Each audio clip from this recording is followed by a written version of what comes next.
bouche, allez-y. La bouche, la salle de bain. Le grand avantage d'un processus de décision participative est que chaque acteur au niveau de l'école peut exprimer ses besoins.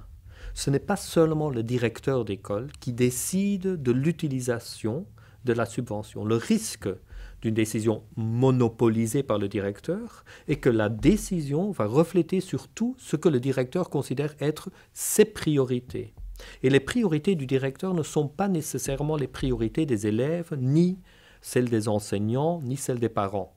Et donc, quand on vraiment organise une décision participative et on écoute ce dont les élèves ont besoin, on demande aux parents ce dont ils ont besoin, on demande aux enseignants d'exprimer également leurs besoins, finalement, on va arriver à une décision qui reflète plus correctement ce qui sont les véritables besoins pour l'amélioration de l'école. L'approche globale, notamment participative, responsabilise en quelque sorte chaque acteur. Nous avons été agréablement surpris. L'une des surprises de terrain était que les parents d'élèves, entre autres du fait qu'ils cotisent pour payer des enseignants communautaires, venaient quotidiennement contrôler la présence de ces enseignants-là. Il y a vraiment cette idée que la subvention, elle peut permettre de générer un dialogue en fait au sein de l'école avec les différents acteurs et qu'ensemble on reçoit de l'argent, mais comment est-ce qu'on va décider tous ensemble de comment l'utiliser? Ça peut permettre aussi d'impliquer des acteurs comme les parents qui sont parfois un peu, on va dire, moins concernés ou d'intervenir dans la gestion. Le directeur d'école réunit tous les enseignants pour déterminer les besoins des enseignants, les besoins dans les classes.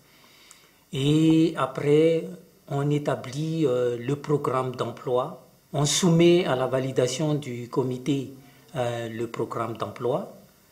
Et dès que c'est validé, on achète les fournitures, les équipements. Et la justification des dépenses se fait à partir des factures. À Madagascar, en tout cas dans l'école où j'ai été, il y a comme un processus participatif, dynamique et démocratique des élèves, des parents, des enseignants, du directeur dans la gestion de la subvention. Les parents, à travers le FRAM et le FEFI, participent aux côtés des enseignants, aux côtés de la directrice, dans la programmation, dans l'utilisation et dans la reddition de comptes auprès du Cisco et auprès du ministère de l'argent qu'ils ont reçu. Alors qu'en Haïti, la réalité est très différente.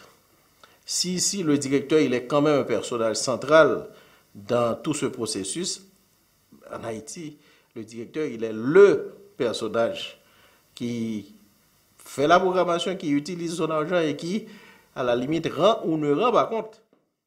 Le défi est que dans beaucoup de cas, le directeur d'école n'est pas nécessairement intéressé dans un tel processus. Pour plusieurs raisons. D'abord, ça prend beaucoup plus de temps. C'est évident, si moi je suis directeur d'école, je peux décider immédiatement, je décide, je n'ai pas besoin de consulter tout le monde, ça prend beaucoup de temps. Deuxièmement, dès qu'on entre dans une décision plus participative ou un processus plus participatif, il y aura presque toujours des risques de conflit. Car ce que les enseignants veulent n'est pas nécessairement ce que les élèves veulent ou ce que les parents veulent, et n'est pas nécessairement ce que le directeur veut. Donc le directeur est supposé de lancer un tel processus, il est supposé de le promouvoir. Malheureusement, dans beaucoup de cas, il ne joue pas ce rôle.